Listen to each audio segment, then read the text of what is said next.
Yeah, if near the end of the session, guys, if you have anything which is more personal, feel free to just always connect individually. We don't have to do it here. So sweet, I'll just start. I just wanted to thank everyone for joining on a Tuesday night, especially for the East Coast people. It's like 9 or 5 p.m. pretty late. And also very just a warm welcome to our speaker Adina Applebaum, who I actually met. I'll just give a quick little story on how I met her. So I was following her in Instagram, her some of her financial tips and something. I saw some stories and I'm like, oh, she's about empowering immigrants. So I just messaged her and that's how the conversation started. So Adina is an experienced immigration attorney and an online business and financial coach for. She specifically helps the immigrant families. She founded this organization called Immigrant Finance with her husband. Uh, I want to hear her whole story actually from herself. But Adina, like, thank you for doing this on a Tuesday night, and just wanted to welcome you. Thank you so much for having me. I'm really excited to be here and be meeting more people in your community. And thank you for everyone taking the time to join on a Tuesday night. So yeah, I'm Adina again, and I am an immigration attorney, and I do financial coaching and online business coaching for immigrants and their families. I'll tell you a little bit about why I do this, how I ended up here. This is not a role I ever would have predicted for myself, but I went through this issue myself when my husband, Mauricio, immigrated here from Ecuador in 2013. And when he got here, we had no idea if he was allowed to, as an immigrant, have a bank account or a credit card, if he could invest, if he could have a retirement plan, if he could buy a house with us. You know, we wanted to get married and have kids, and it just felt like there were so many barriers, and I didn't know anyone else really who had answers to these questions. And I was studying at Georgetown Law at the time to be an immigration lawyer, and I still couldn't find the answers to these questions. There were no personal finance books for immigrants out there or resources.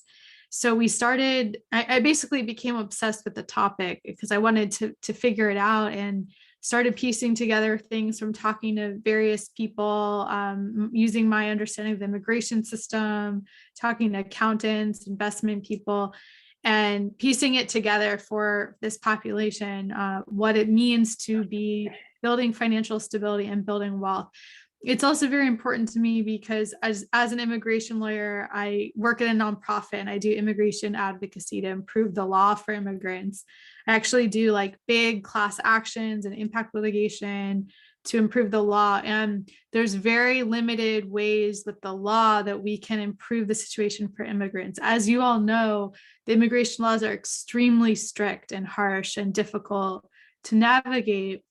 And what I've found over the years of growing immigrant finance the past 4 years is that finances are a really powerful tool to empower the immigrant community, no matter what the immigration laws are, no matter what's going on with your status, no matter what your options are.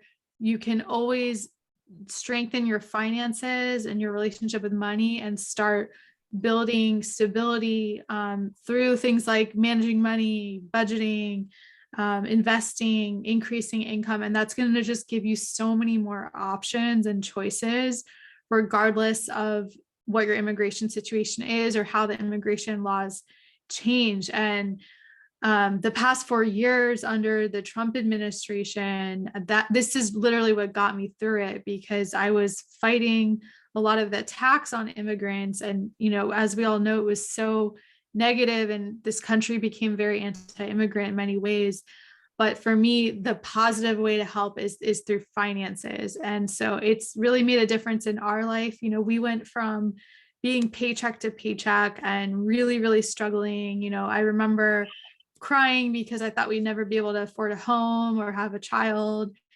And only by figuring out finances have we been able to do those things. So we went from that to now, we have a 2-year-old, we own our home. My husband was able to leave his job to take care of our child during the pandemic, because we have an online business. So there's just so many options it gives you.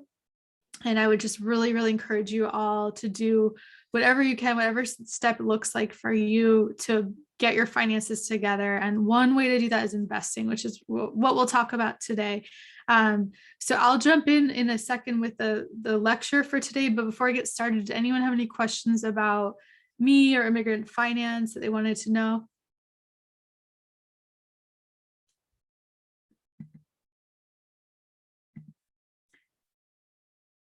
Okay, looks like not. So I'll just say the main ways that we help people is we have a Facebook group called Building Wealth for Immigrant Families. I'll put the link in the chat in a second.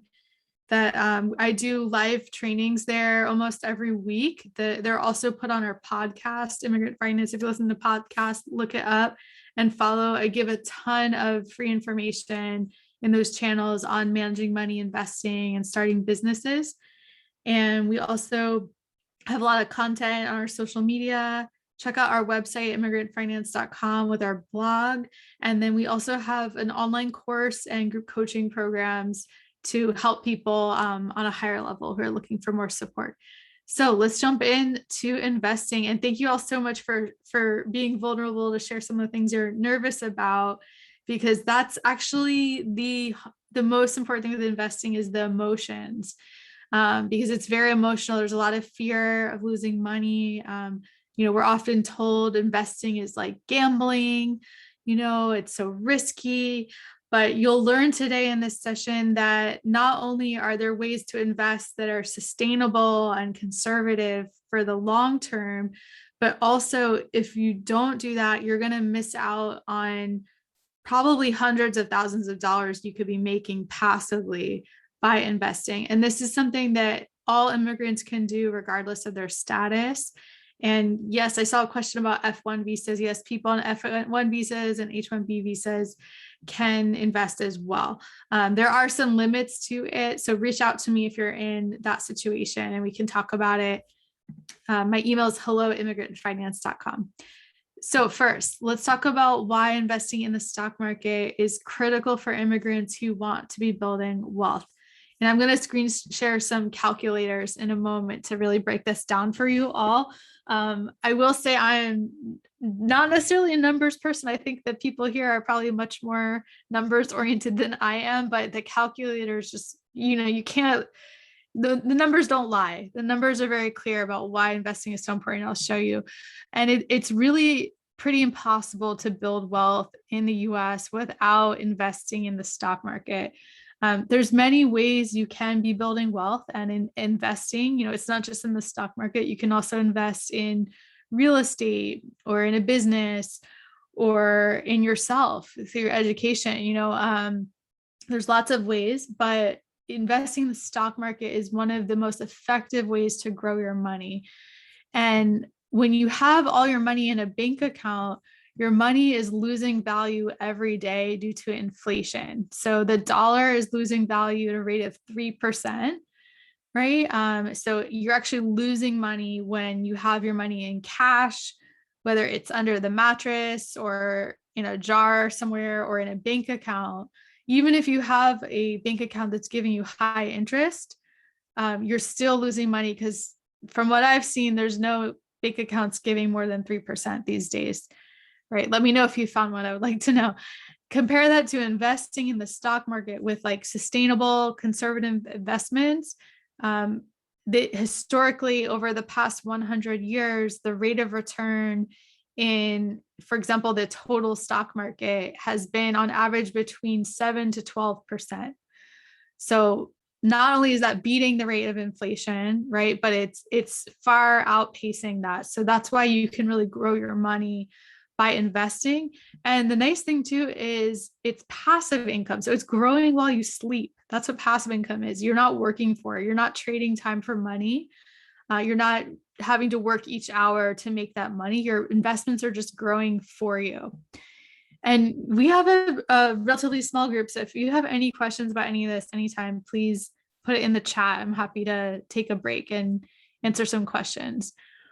So the other thing with having all your money in a bank account is the banks are actually using your money to go make more money. And so part of this is like having self-respect and being a financial advocate for yourself and making sure you're the one making you're making the money. Because when you put your money in a bank account, it's not just sitting there waiting for you. The bank goes and loans out that money and charges interest and makes more money off of it. Yes, you can go take out your money when you want, but it's not the same dollar. It's all electronic basically. So there's also there's also a lot of issues with banks, particularly in the immigrant community. So a lot of people are getting like high fees they shouldn't have to be paying. For example, according to Bankrate, in 2020, banks collected more than $30 billion in overdraft fees. So nobody here should be paying overdraft fees or anything like that. So start at least with making sure like you have a good bank account and you're getting at least the interest you can in a bank account, which the highest you can get is usually around like 0.5 to 0.6% right now, which is better than nothing, but it's still not beating inflation, right? 3%. It's definitely not what you'd be getting investing at 7 to 12%. So you're actually, losing money when you're not investing. And investing is the only way to beat inflation and have your money work for you. So we're going to break this down in some calculators. Let me go ahead and share my screen. So here is can you all see it okay? Yep. Okay. Yes. Great. Thank you for confirming. So you can just Google bank calculator. This is one of the first ones that come up. This particular calculator doesn't let you put zero. It's a start. So I put $1, but I'm showing you here what it looks like if you were to save $200 every month for 10 years. And let's say one of the bank accounts that has the highest interest rate, about 0.5% is one of the highest you can get these days. So after 10 years, you're going to have over $24,000. Sounds great, right? But it turns out most of that is what you put in. 24,000 of that is what you put in, and you've only made $603. So after 10 years of that hard-earned money that you're saving, you only make $600 when you are using one of the best bank accounts, right? And then most people don't even have bank accounts that are at 0.5%. Most people are getting 0 or 0.001. If you have like Bank of America or Wells Fargo, it's usually something like that. So let's compare that to investing. So you can just Google investment calculator. This is the first one that comes up. So I'm going to start with the starting amount of 0. We're going to do the same number. So we're going to look at 10 years, putting $200 in every month for 10 years. And then this time, the interest rate or the rate of return, instead of 0.5%, it's about 8% on average. Because remember I said over the past 100 years, the average rate of return is between 7 to 12% when you're doing like basic total stock market investing. Which is investing in all of the companies in the US. And we do this, look how the numbers change. So now instead of ending with about 24,000, it becomes about 36,000. And over $12,000 you have made for free in interest doing nothing while you're sleeping. Just the difference of having it in a bank account versus investing. So huge difference. So, you've gone from about $600 to about $12,000, significant difference by doing the same thing of just putting away $200 every month. It's just the difference is where it is. And then look what happens when we change the numbers. So let's say you were investing for retirement, for your retirement plan, and it was like 30 years. Let's change it. You still do just $200 a month for 30 years. Now we have over $281,000, right? From that, just by adding 20 more years doing the same thing, and over 209,000 is interest. So this is a significant jump. At this point, that is way more than what we've put in. We've only put in 72,000. And the reason this has happened is because of something called compound interest. Compound interest is basically interest making interest. So the interest your money is growing in is also earning interest. A really simple way I heard someone say I love is your money is making babies. Okay. So it's like your money is just growing on top of itself exponentially at a compounding rate when you invest. And that's how you see this significant growth. Now, look what happens. I'll go back to 10 years. If you're able to increase the amount, let's say instead of 200, you can put 500 away a month in investments.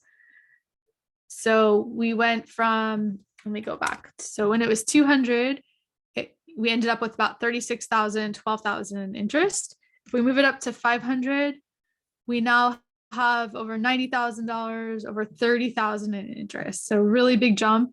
And then look what happens if you can do like 1,000 a month. Let's say you get a promotion, you're doing really well at your job. And then we're going to do it for 30 years. You're investing 1,000 a month, 30 years. At this point, you're way over the millionaire mark. And that's why investing is so powerful, because you see over $1 million you've made in interest. You've only put in 360,000, but you've made $1 million for free while you're sleeping. So what reactions do people have to this? Because I know the first time I saw this, I was like, oh my God, I cannot believe these numbers. What do people think? That someone asked, how am I deciding the 8% return rate? That's just a conservative average of the range I mentioned, 7 to 12% on the lower end. Any other questions or reactions to these calculators? Why not 40%? So, if you're doing some like really, really advanced investing, maybe you can get something closer to that. But from what I've seen, that's really hard to sustain over decades. That's usually like more short term. So if you want to be doing the type of investing that I teach, which is sustainable, conservative investing, where historically based on the numbers, it's going to get this type of consistent rate of return over time, then that's where you can get these numbers. And it's actually really hard to beat this performance rate. So even the guys on Wall Street or the people day trading stocks, they may have really high highs on some days and then really low lows on other days. But when it averages out over decades, it's very difficult for them to beat this 8% rate or the 7 to 12% window rate.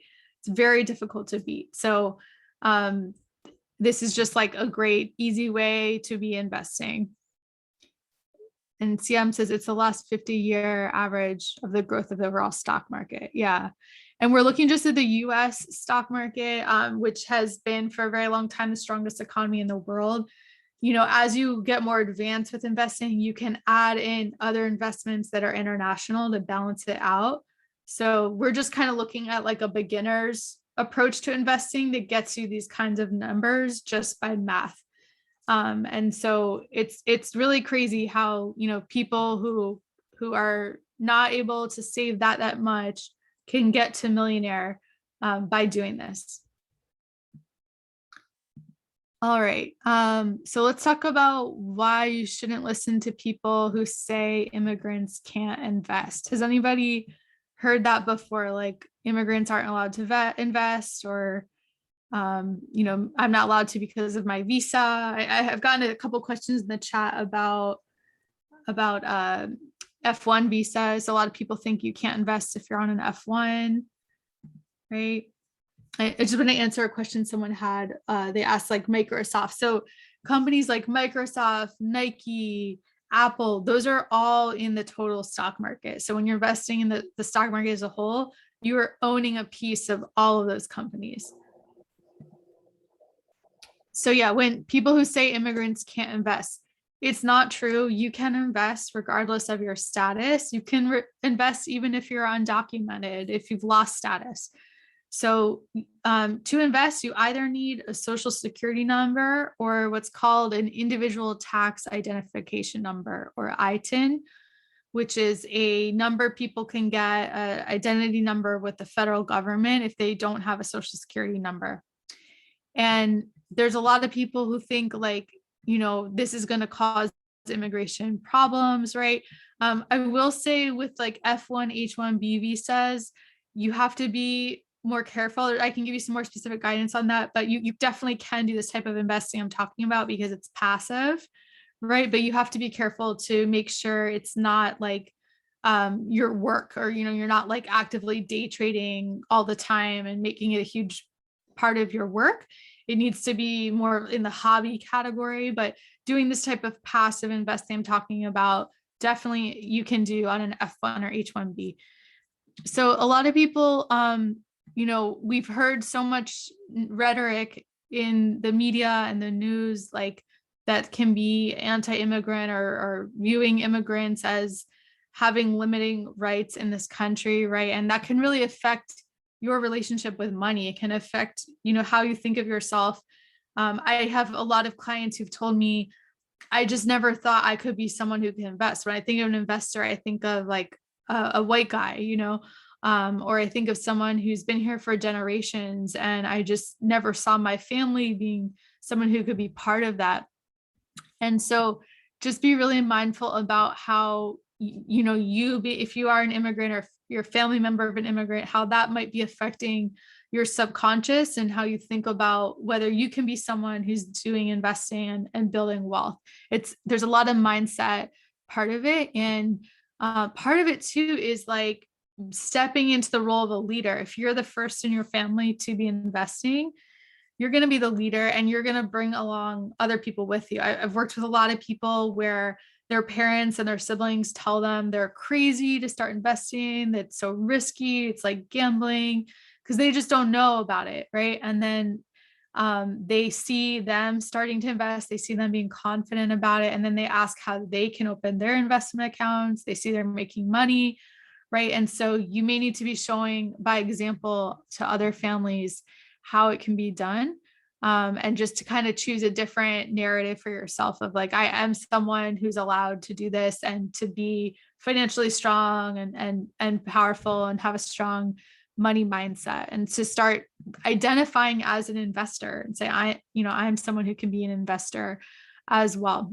And I want to talk a little bit about the separation between the immigration and the financial tax investing systems, because that often tends to be the fear when you're an immigrant of like, I don't want this to affect my immigration status, or like put me as a target, right? Or there's a lot of confusion about the relationship between taxes and immigration. So when it comes to having an ITIN, if you don't have a social security number, or investing, think of it as very separate systems. So the immigration agencies are completely different agencies in the government than the IRS, the Internal Revenue Service, which is where you would get an ITIN from, or where you'd be reporting your taxes and your investments. So there are millions and millions of immigrants in this country who don't have social security numbers, who have ITINs, who pay taxes, right? And they don't have any immigration consequences from that, because the IRS has an extremely strong incentive for people to pay taxes no matter what their immigration status is. That's how the government runs. They need to make money, and they get it through taxes. So they actually have privacy laws that prevent them from sharing taxpayers' personal information with other agencies. So in order for the IRS to like share your personal information with the immigration agencies like Immigration and Customs Enforcement, or ICE, there would need to be a new law passed by Congress, agreed on by the House of Representatives and the Senate, and signed by the president, that gets rid of those privacy protections, which anything can happen, but I really don't expect that would ever happen, because that's, again, how the government makes money. They have no incentive. Did you want to add something, Siam? I saw you go off of mute. Oh, no, this is an incredible information. I just didn't know that there's this interesting separation. And yeah, no, thank you for sharing. I just wanted to share, add on that. And there are some questions maybe I can help with, like reading it for you.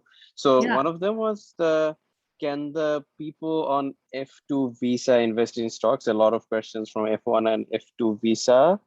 And then there are some more questions, but maybe should I go one by one, or how do you want to do, or should we do it later in the end? I can pause and answer a few. Yeah, I don't want to lose them. So Okay. let's see. Yeah, so like I said, people on F1s can definitely invest.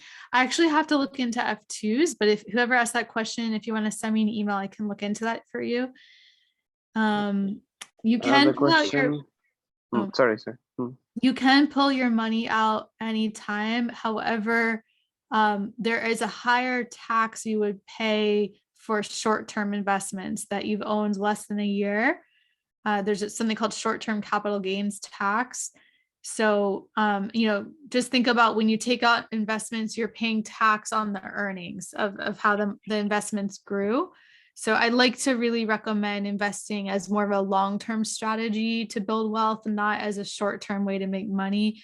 And we're going to talk more about this, but basically the reason people think investing is risky and like gambling is because in the short term, it goes up and it goes down and it goes up and it goes down. And usually about every 7 to 10 years, there's an economic recession or some kind of crash where the stock market goes down a lot. And that's expected. But in the long term, on average, on the long term, it's going up like this. It has been the past 100 years. So when you do it in the short term and you're just trying to make money fast, you really can't predict where the market's going to be in that short term up and down. So it's not a reliable way in the short term. So, but for the long term, we can rely on how it's been the past 100 years that's going to grow to 7 to 12%. So I recommend investing more as for like retirement, for saving for your kids' college, for saving to pass down generational wealth to your children, that kind of thing. But you can take it out if you need it in the short term. And there's different rules with different types of investment accounts for that. There is another question. What are the best apps or websites to use for investing, I guess? Yeah. I tend to recommend Vanguard, Charles Schwab, or Fidelity. They all have pretty low fees that are competitive. Yeah. I would not recommend Robinhood because they don't have retirement accounts that have tax benefits. Okay. And another question, can I pull my money out at any time if I invest in the whole stock market? Yeah, I just addressed that one. So yeah, you can, but there's going to be, the market could be down or you could have to pay higher taxes if it's less than a year. Another person, can you be more specific about the steps to open a brokerage account? I'm just reading the question. Yeah. I think that's going to be too much in detail for this training, but if you want to reach out to me, that's something we cover in our course. We have a whole very detailed guide of how to do that. Limit. Sorry, go for it.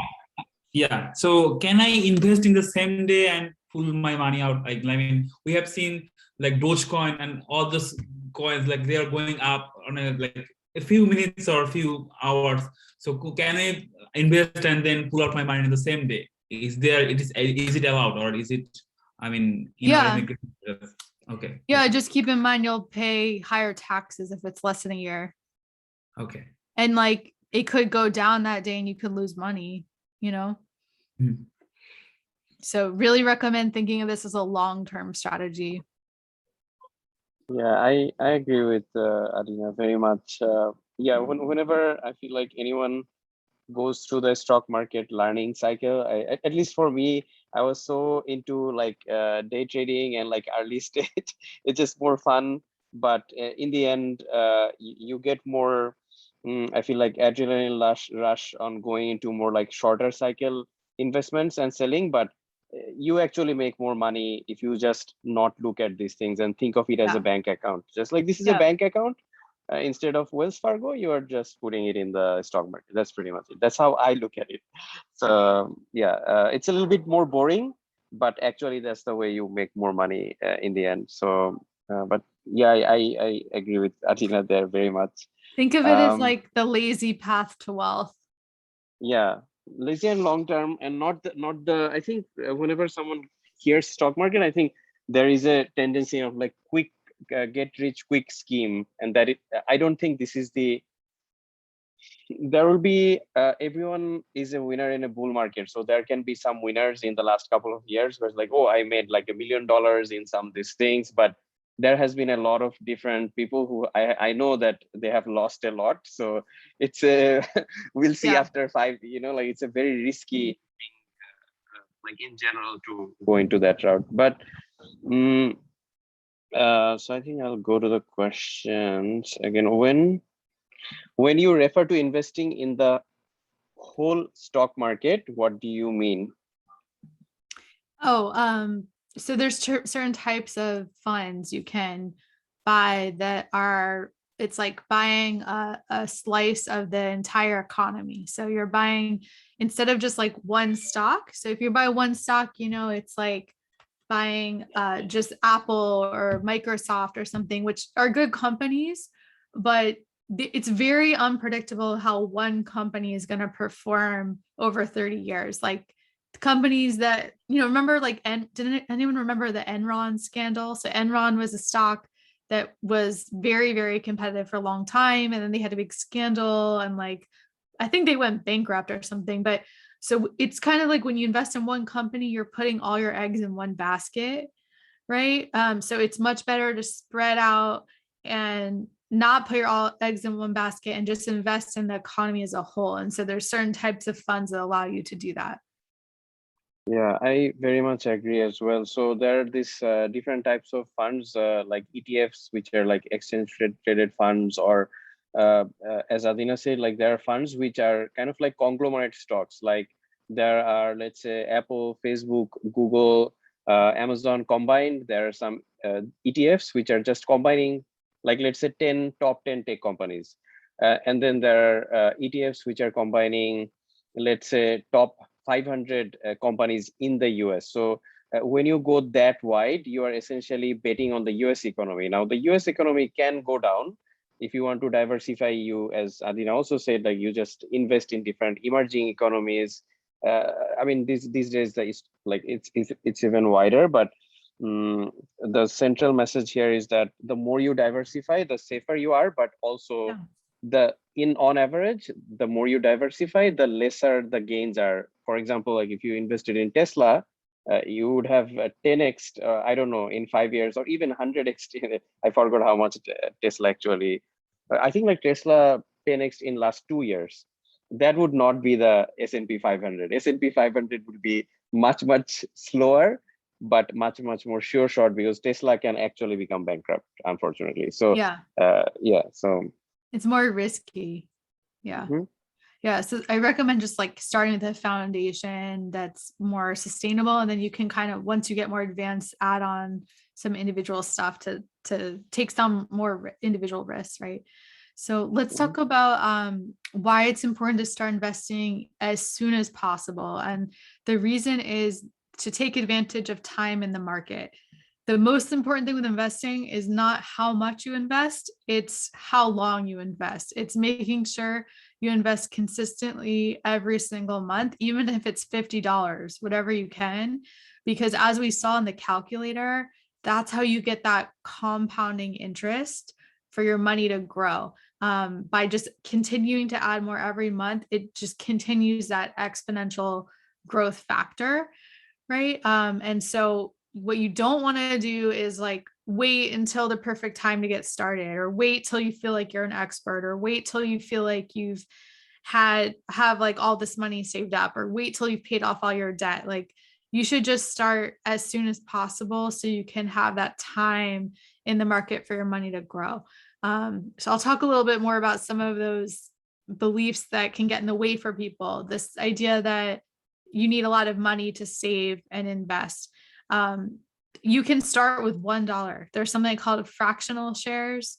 You can start investing with $1. So don't wait till you feel like you have thousands of dollars to, it's much better to just start, because like, in the short term, as we talked about, some months it will be high, some months will be low.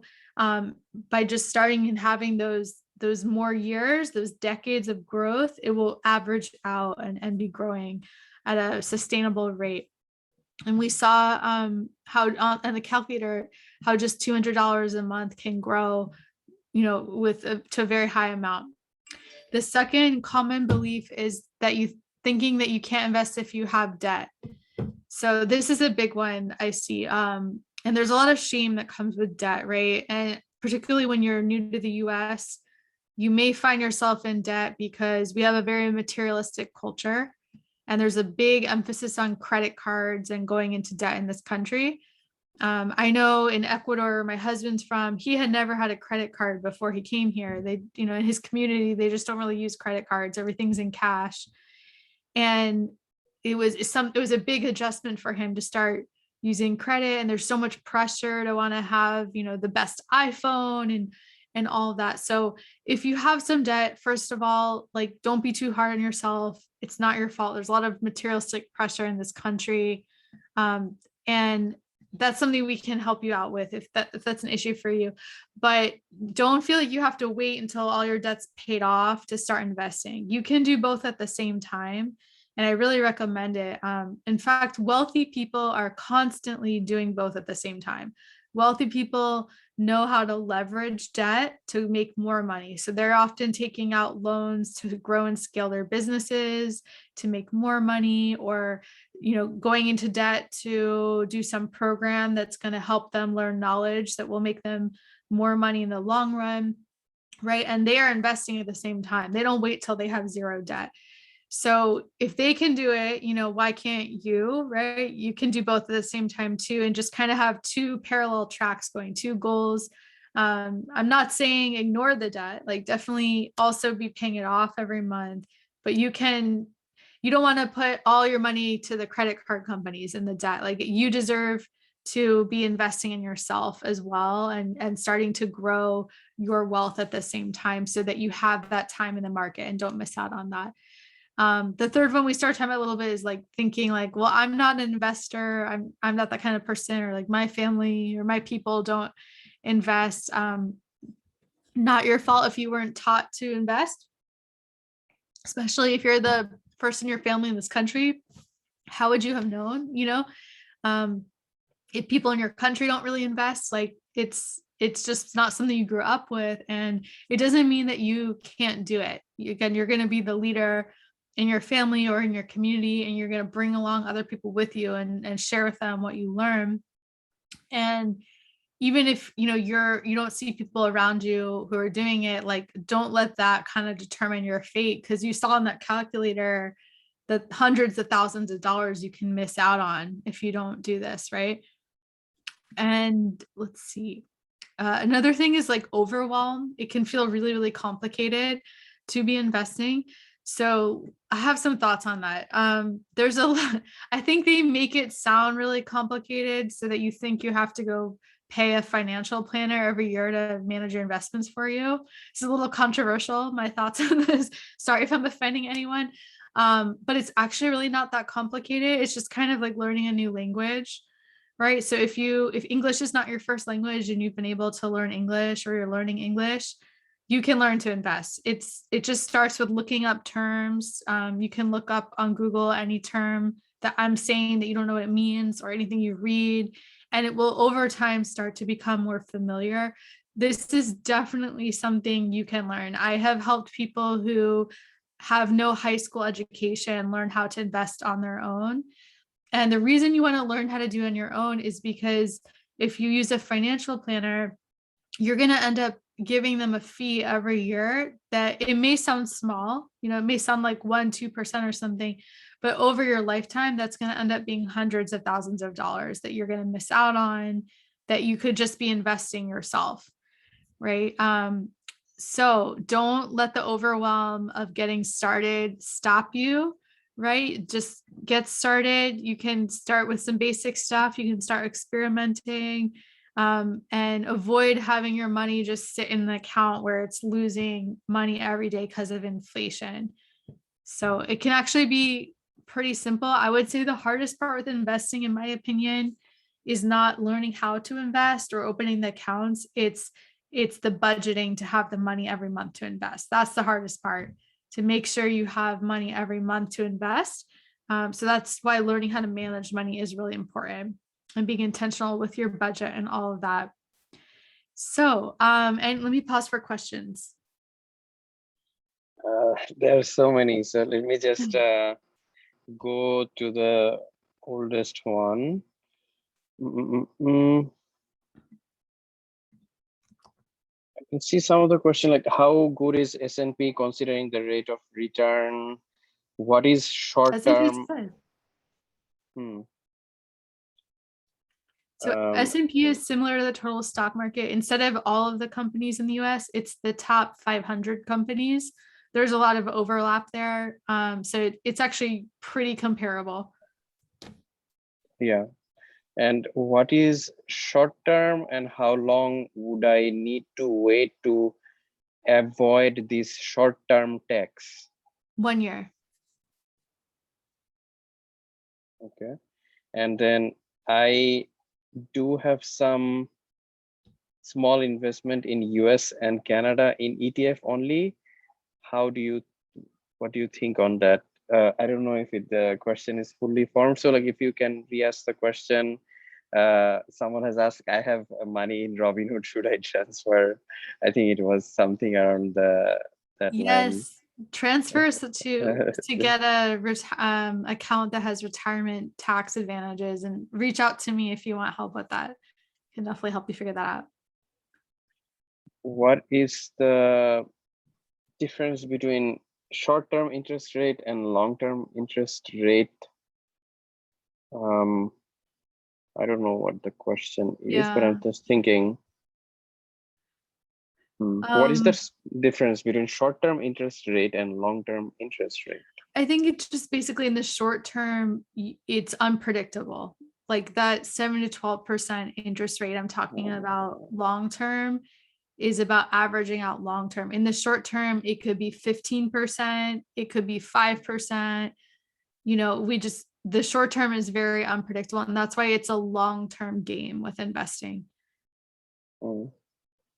Okay, and then there's another question from Mansoor Habib. Are there any limitations to what we can invest in since foreigners can't be employed in certain companies? I was wondering if it's the same for investment. So there are, like, if you work in a financial company, they may limit what companies you can invest in, but that's not because of your immigration status. There's nothing saying immigrants can't invest in certain things. Yeah. The biggest issue with investing as an immigrant is getting the account open, because there are some tricky questions that relate to citizenship and status and all that. So that is what our course teaches people how to do at Immigrant Finance School. And then there's this question, how about periodic small amount passive income? Is there investment strategy for that? I'm not sure what they mean. I think it means, and correct me if I'm wrong, Iqbal, is that I think it means that if someone wants to invest and then periodically kind of like make it as a salary, kind of like they'll make an income, but small is in income, not massive, through their investments. What is the good strategy for that? Okay. I mean, that's really advanced kind of stuff. Like, if you're new to investing, I wouldn't really rely on that. I would think of it more as for retirement. So you can have those decades for your investments to grow sustainably. Then in retirement, your investments become like a salary through distribution. So you can take out regular distributions and live off of that.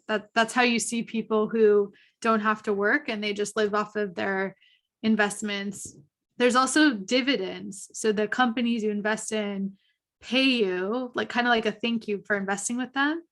And when you're starting, it's not that much. It can be like $5, $10, a quarter or something. But after decades of investing and growing, that can be a large amount of money that people can live off of. Yeah, and additional to that is that Iqbal, if you have time later, just look up FIRE movement or anything, financial independent, retire early. You can find many ways of like, but these are mostly very long term. It's not like you can get there in like 2 or 3 or 5 years or 10 years even. It takes long time, but good to study, good questions. Another question is that can F1 students do options trading or leverage trading? I don't think there's any particular limits. The issue Mm. is like you don't want to be doing so much trading that it's starting to become like work. That can cause an Mhm. immigration problem. So I would just recommend doing more of the passive kind of investing so you don't have to worry about that. Yeah, very interesting. Actually, follow-up question from my side, Adina, for this one. So if you are trading regularly, this could be considered as work as well. Yeah. Oh, wow. I've never think like, yeah, like obviously if someone is doing short term, there some of them are spending like 2 or 3 hours per day in Yeah. in looking at it. Very, very interesting. Um So on mhm. tax wise, it needs to be considered a hobby instead of work. And the Mm. Department of Labor defines hobby as something you spend less than 500 hours doing a year. Wow, okay, that's an incredible information. So lower than 500 hours is not bad, but more than that is problematic. Yeah, but personally, as an immigration lawyer, I always like to play it extra safe and not even go Mm, close to that. So mm, if you're on an F1, I would really recommend doing it as passive as possible and doing the kind of approach I'm talking about, which it's very hard to beat that rate of performance again anyway. So even if you weren't on an F1, I would recommend the same approach for new investors. mhm.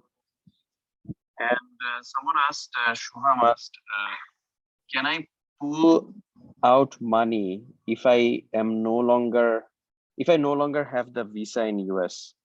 So I'm assuming this person had Yes, a F1 visa, but then they left or something. Can they yes, move? Yeah. you can.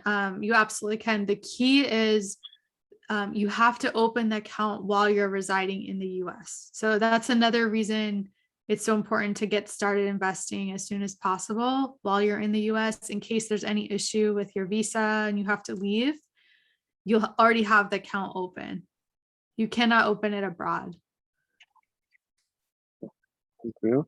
And another question is, I get 401k from my job, which is invested in S&P. Can I open a personal Yes. account in additional? Yes, and you should, because there's a limit to how much you can invest in the 401k. And also there's other types of accounts where you can have more tax benefits than a 401k. With a 401k, you're still going to pay taxes on the money that grows. Thank you. And Iqbal had a question. What are the good online courses to learn about investment for non-business educated people? I think Adidas course would be a great one to start with. We can put the link, but is there anything else, Adina? We can. That's very kind of you. Yeah, I mean, ours, if you're an immigrant, I don't know any others focused on immigrants. So ours, I would recommend, I can put the link in, but there's a lot of investment general courses out there. There's one called Slay the Stock Market that I've heard good things about that a lot of women do. I don't know too many actually. I really focused on for immigrants, but I just research it a little bit, look at reviews. If there's one you're looking at and you're not sure, reach out to me. I can let you know if I've heard of them, because if I haven't heard of them, it's probably not a good sign since I'm in the field. And I'll put the link here for our course. It's just immigrantfinanceschool.com. Sweet. And then there's another question. What happens when an international investor wants to go back to their home country? Can the long-term investments remain in the US stock market and later be transferred? I think it answers the previous question. Same answer, Yeah. right? Yep. You can take it out. Sweet. I think that was all the questions until now. These are great questions. You all are paying attention. I love it. Keeping me on my toes. Thank you. I hope I'm addressing any kind of the fears that come up too. So one of the common pitfalls to avoid with investing, and let's talk about what to do when the market goes down. Like I said in the beginning, investing is mostly emotional. That's the hardest part, is keeping your emotions in check, because people mentioned in the beginning the fear of losing money. That's a really big thing for most people, fear of losing money. And because there is some uncertainty with investing, because in the short term it's going to go up and down, and like about every 7 to 10 years there'll be some recession, it can get scary. And so when the market goes down, you're probably going to freak out because you're going to see your money go down in value. The most important thing you need to do is to not sell your investments and just ride it out, because historically it has always gone back up. It has always gone back up. And the stupidest thing you can do is sell your investments, because what you're doing is going to be selling at a lower price probably than what you paid. And that's how you lose your money. Versus if you just wait for the market to go back up, you'll be good and your investments are going to keep growing for decades. So there's a common saying in the finance world, like when basically do the opposite of what everyone's doing. So when the economy is going down, you're going to see everybody on the news freaking out and talking about how the economy is terrible. And you're going to hear people selling off their retirement funds and selling off their investments and all of this emotion. The best thing you can do is just ignore it and do the opposite. Actually, you should go buy a lot of investments during that time, because basically they're on sale. They're at a lower price. So that's why when you saw in 2020, during that recession in COVID, when the market really went down, and I think it was March 2020, there were people who bought a lot of investments then and made a ton of money because they got the stocks on sale. So that's why you want to do the opposite. And then when the market's really high, you're going to hear people being like bragging, oh, my investments are doing so well. I'm going to go buy a bunch more because they're doing so well. Do the opposite. Stay chill. Don't do anything. Like, I wouldn't recommend buying a lot when the market's really high, because it's overpriced and it may go down. It's probably going to even out, and then you'll have bought at too high of a price, right, than what it's worth. So yeah, just keep in mind, just if you know to expect this, you're going to be way farther ahead than the majority of investors, because you'll understand and expect that the market will go up and down in the short term, and you're doing a long-term game, and you'll know how to manage your emotions. So you can just not touch your investments when it goes down. Reach out to people who can support you, so you're not, who can give you emotional support if you're freaking out. In our Facebook group that's free to join, it's a whole community of immigrants who are learning to invest, and they can support you. You can reach out to people and get that networking. All right. And then I was going to talk a little bit about how to increase income to invest more as well. But before I get there, I see there's more questions. Let me just see. You all have good questions. For an F1 student, it is fear of losing immigration status. I totally understand that. Like, that is like one of the number one things that people tell me who I work with. They're just really afraid of any immigration issues. But again, just remember, it's a separate system. And as long as you're like not doing active day trading and you're doing very passive investing, that's not something that would be a problem for an immigration issue. Do we get tax documents generated from the brokerage? Yes, they will give you a 1099 form that tells you how much you made, and then you can use that. You give that to, if you have an accountant, helps you with taxes, give it to them. It's very simple. Could you shed some light how my investment reflects on the yearly tax filing? Yeah, so if you're doing this kind of long-term investing that I'm recommending, what that means is you won't be selling your investments anytime soon, because it's more in retirement or older age you'd be selling it. And if that's the case, then you don't have to worry so much about paying taxes, because you pay the taxes when you sell the investments. Otherwise, all you're really paying is like the interest you get, like the dividends, taxes on that, which is pretty minimal for, for a while when you start investing. Can I invest into the Fortune 500 or S&P without a retirement account? Yes, you can do it in a regular brokerage account. Is doing it with a retirement account better? Just think of it, as like different vehicles you're using. Like the performance isn't going to change based on what type of account you have. What changes is the tax benefits and some of the rules of how you can access it. If the investment income is more than $500 and I should be on tax, how does the F1 student? So the 500 rule was about 500 hours, not dollars. I'm a little confused by that question. Is there any chance that IRS is after me with F1 status if I bring money from my native country? That is a little outside my expertise, to be honest. I'm not sure I can answer that one. Yeah, I mean, I know like when you get to the airport, the Border Patrol asks you how much cash you have and stuff. Yeah, sorry. But I'm happy to look into that if you want to email me and I can follow up with you. What should a good portfolio look like for retirement savings, and how should one rebalance over the years? So, it depends how advanced you want to get. If you want to have something really simple and basic, like I said, doing like total stock market is going to be great, or S&P 500, because it's just really hard to beat that rate of performance. But it is recommended as you get more established with investing, to balance out a little bit more. So you can try adding in some international funds. You can add some bonds, right? There's lots of really cool types of investments. Like there's something called REITs, REIT, which is instead of investing in companies, you're investing in real estate. So you can get very sophisticated with your portfolio, or you can just keep it really simple. I know a lot of really famous personal finance bloggers who just invest in the total stock market, and that is what they live by. So it just depends on personal preference. It also depends on your risk tolerance. Some people are going to be more comfortable taking a little more risk, maybe adding some of those Tesla stocks or whatever.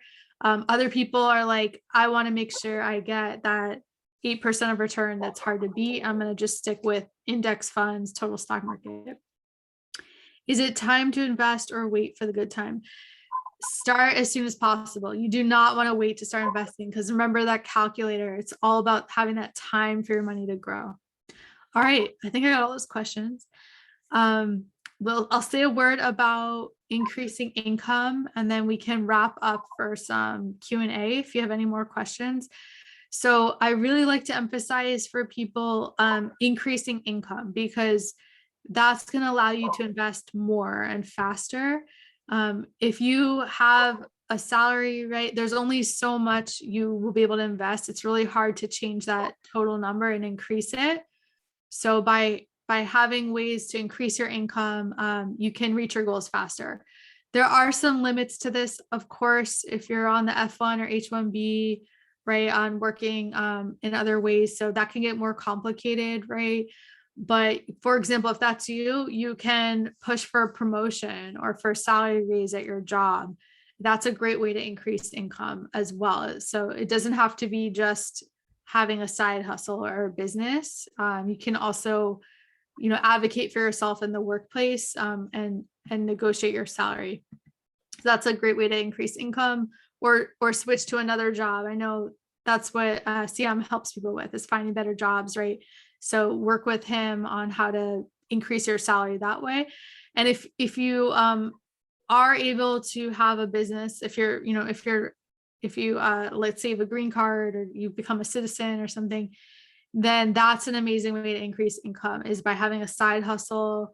So you can either have a side hustle, like a little side business you can do some consulting work, you can do freelancing work online, you can start a full-fledged online business. These are all going to be ways that you can start increasing that total income and the money in your budget that you work with. And I think it's really important for immigrants to learn how to generate income on their own and not just have to rely on an employer, because that will give you more options.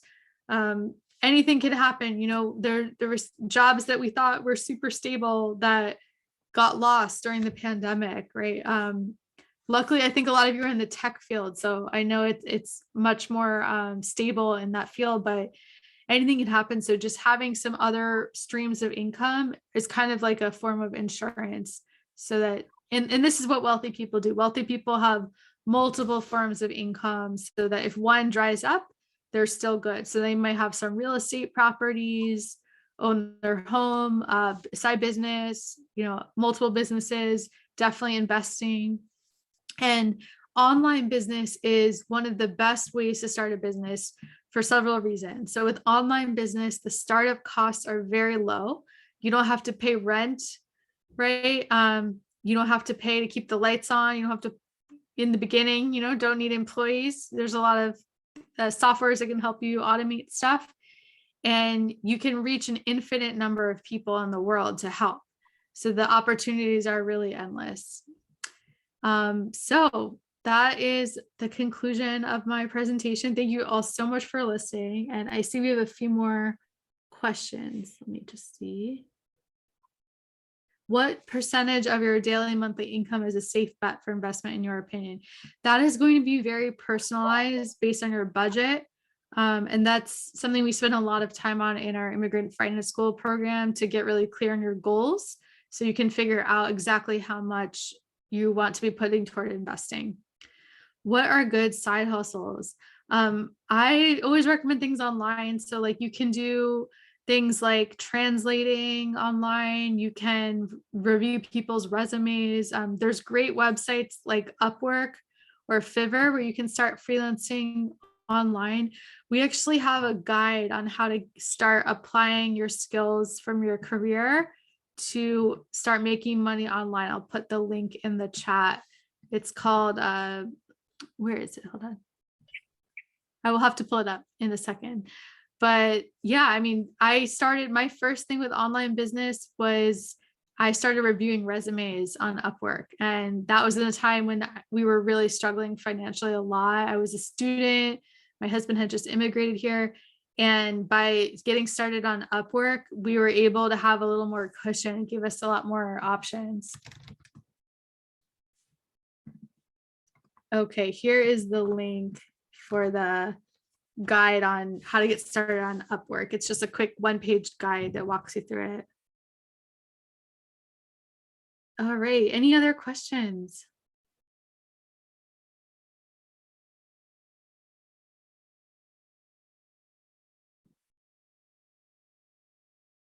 Great, sounds like you all got them out. There were some amazing questions. I really, really appreciate it. Yeah, no, this has been really great. I mean, we had a lot of like participants who are like really thinking about investments, like for sure. And like it's great. We have not done any kind of like investment focused session before, but looks like there is a lot of interest in this group, which is like amazing. Yeah. And yeah, like I just wanted to, I think there's some more working on Upwork in F1. Is it allowed?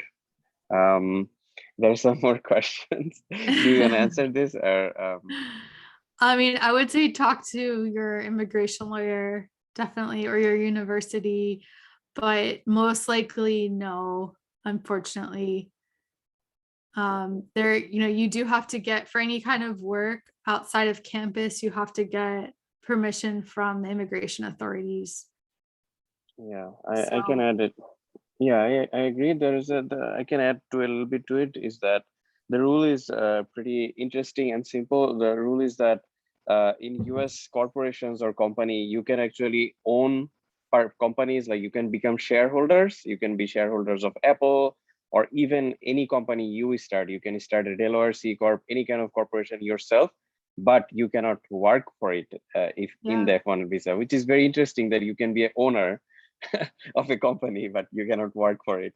But yeah, like a very basic, but these are much more complex like questions. But in general, just Adina, like I just wanted to thank you a lot for doing this session for us, for the students who already know algorithm, I mean, I think you already know what we do.